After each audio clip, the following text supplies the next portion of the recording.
సినీ నటి శ్రియా శరణ్ తిరుమలలో సందడి చేశారు. శ్రీవారి దర్శనార్థం తిరుమలకు వచ్చిన ఆమె స్వామివారి తోమాల సేవలో పాల్గొని శ్రీవారి ఆశీస్సులు అందుకున్నారు. ఆలయ అధికారులు ఆమెకు ప్రత్యేక దర్శనం ఏర్పాట్లను చేశారు.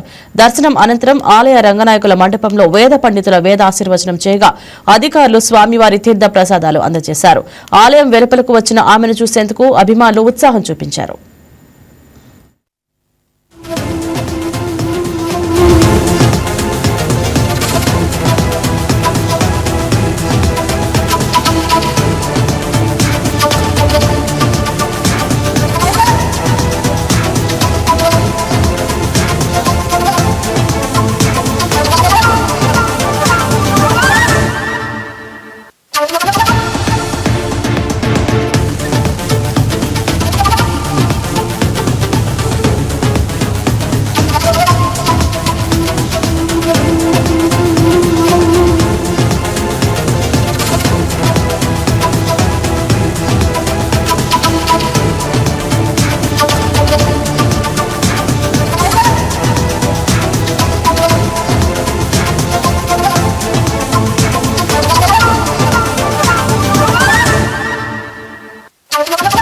ఈ వీడియో మీకు నచ్చినట్లయితే లైక్ కొట్టి షేర్ చేసి మా వైకే టీవీ ఛానల్ ని సబ్స్క్రైబ్ చేయండి.